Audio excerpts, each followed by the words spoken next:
February when Boris Johnson made his speech at the Excel, I think it was the Excel Centre. There was a big rally he attended, and he made a speech and he said, Britain will be like Clark Kent, we'll emerge from our phone box and we will not carry out draconian measures and lockdowns.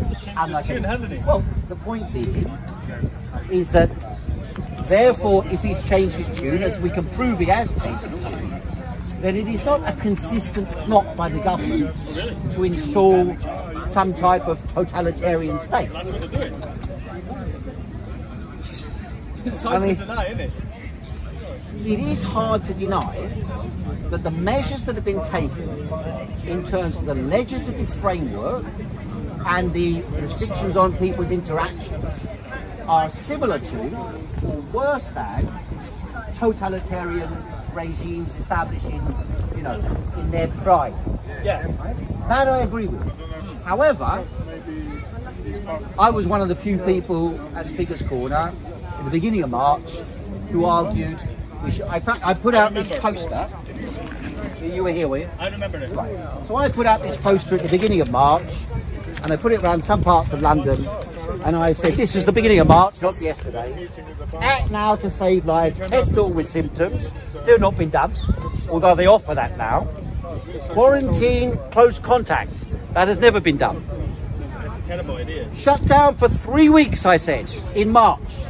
Had we, now the evidence has come out this week, that had we shut down 1 week earlier, 30,000 less deaths would have occurred. 30,000. What about the countries that haven't locked down? That have had like one death? Like Tanzania. Tanzania is a hot country. The climatic conditions in some countries are not conducive to the spread of the virus. In some other countries they are. For example... Do we have articles on that point? We do. What about the Lancet? You should mention that. We do. You know there's an article by the Lancet, the medical journal, that's saying that social distancing is absolute bullshit. There's nothing to back it up. Well, we'll come on to that's that. Really interesting. We'll come on to that question in a few minutes. So I said shut down for 3 weeks. Why did I say shut down for 3 weeks? Because within 3 weeks we would have known who had the virus and who didn't. Had we then done quarantining of those who had it.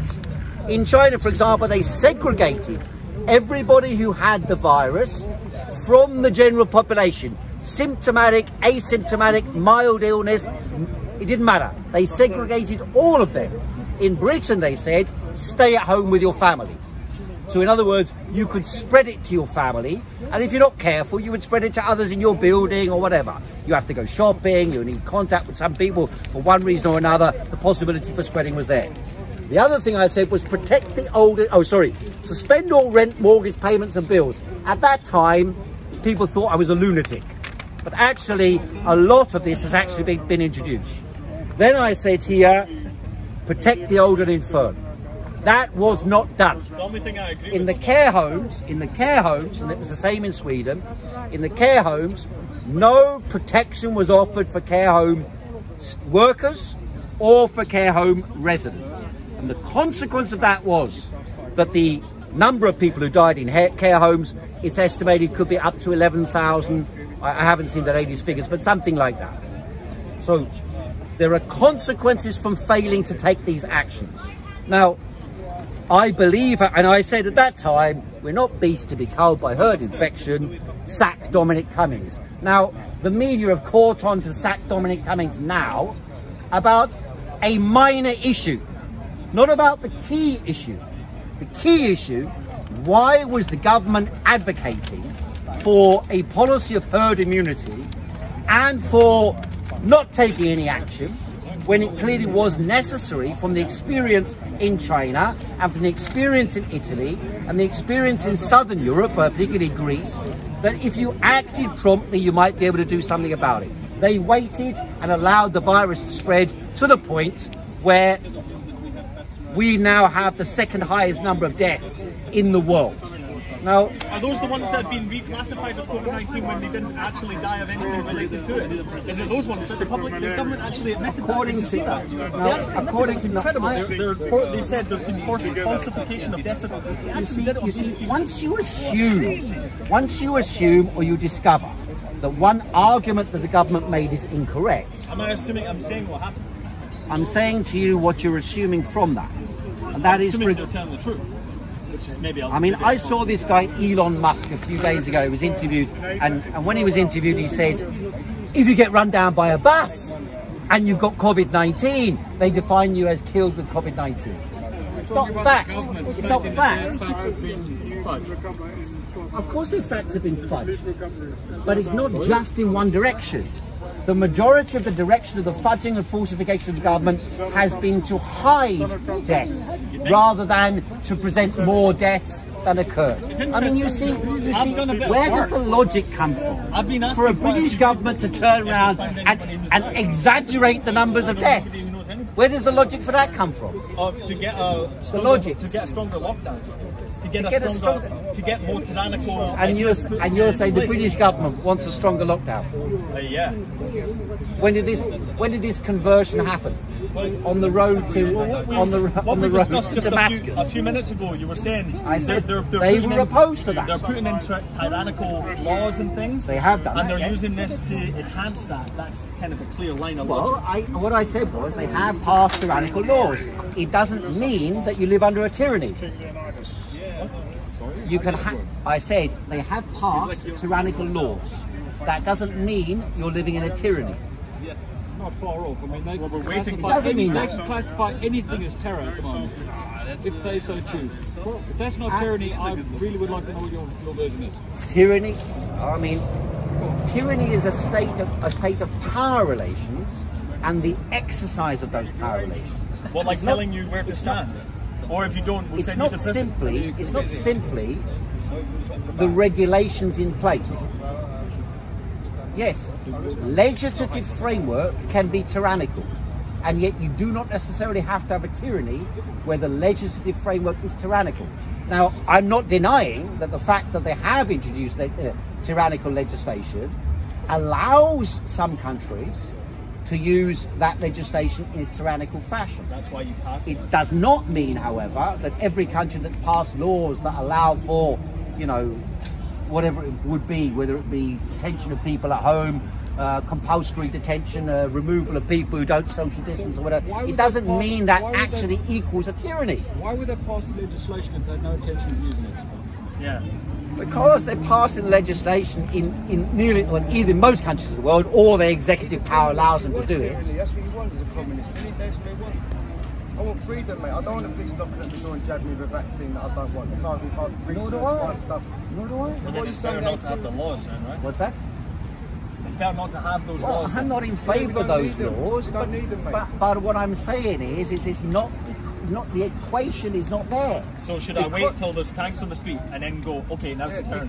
Should I just wait? For no reason, yeah. What are the tanks they have on the street for? For what? I'm saying, bro, if they're passing the laws, they're clearly going to use them, right? No, not necessarily. No. Why not? Well, it's because strange, right? I mean, I'm not someone who thinks benignly about capitalist governments like the British government or the Tory party and so on. I don't think benignly about them. But at the same time, I don't automatically assume that because there is the present legislative framework and the present outbreak of disease and the panic around it, the fear around it and the deaths around it, that's 0.1%, right? Yeah. That's so scary. It's not 0.1%. That's what I saw. It is. Where did you see that? It was most people say. Where did you get 0.1% from? Any medical journal. No, that's not true. That is not true. Firstly, you can only tell the death rate when you know, so it could be 0.1%, we don't know. But you can only tell the death rate from tested, the people who you know have had the virus, and what percentage of them die. What you can also do is the only places where they know there's another way of doing it. What you can do is you can look at the average deaths over the past years and look at the deaths now, and you say if there is a pandemic now, maybe those extra deaths are because of that. Yeah, that's the easy way. In Britain, also that has been done. Not being allowed to go to hospital to get their vital treatments, right? In Britain, that's true. We'll come on to that in a minute. That's a major one. In Britain, the comparison with the last 5-year averages has been done. Right? It's regularly published in the Financial Times. And it's significantly higher than normal. Yeah. You're talking about 30 to 50,000 people. I'm not sure about that. Right? So that's what they've done. Now, there are, however, countries where that's not the case. In Germany, for example, What's your opinion on in whistleblowers? Germany, for example, Doctor whistleblowers there's a have been doctor told- by the they've been name. told to put deaths down to COVID-19. There's a doctor. Jamaican, what do you call it? When they bring them into There's the- a doctor by the name of Don't Vodar. answer. All right, no problem. He's a member. They He cover used up to. whistleblowers. He used You to know be what I a mean? member They of say, Parliament. I'm being told to say COV, stop. They fell off the fucking bridge. He used to be a member of Parliament. There's a lot of them. And what he argued was, very early on, he argued in Yes. February and March. Adil, Dr. Adil, NHS, the Indian one. They took them I'm off not doing double. YouTube. They took them off YouTube. You don't hear the truth. You don't hear the truth about Dr. Adil going NHS. You know, you're not They talking to take me. off You're YouTube. talking. I'm talking to me. Prevent Go people away. from hearing what I'm Bollocks saying, anyway, which is mate. fine. You talk bollocks anyway, mate. I'm moving away. That's Yeah, all. go on, move away. I'll I know talk to him. He talks more sense than you. Yeah, like the matter is. So there was a doctor, Dr. Wolfgang Vodar in Germany, and there's a fair constituency of such thinkers in Germany who have argued that the death rate, you'd only be able to verify by the death rates, and in Germany the death rates were not much higher than the average. And therefore in Germany you could argue there was no virus. It's a peculiarity. Yeah? Why could you argue that? Because he argued basically, well, you found a coronavirus. The Chinese found it entered it on the global database. The lead virologist, or the most famous virologist in Germany, is a man by the name of Christian Drosten. He works at the Charité in Berlin, and he identified from the DNA or the RNA how to make a test, the swab test, that would identify whether or not you've got COVID-19. And Vodar argued that, well, you know, it might identify a lot of different viruses. For example, in Scotland there was a study over years that showed about 15% of the population had coronaviruses of some sort or another. I noticed that Vodar has gone quite silent now because there have been quite a few different studies done, and there are quite a few different methods of testing. So it's not just Christian Drosten's method, and there are now also antibody tests.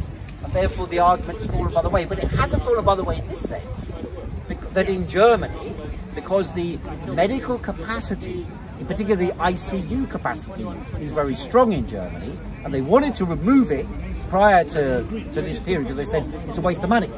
But they didn't remove it, and therefore Germany had extremely strong testing capacity, ICU capacity, hospital capacity, and therefore the number of deaths in Germany was relatively low.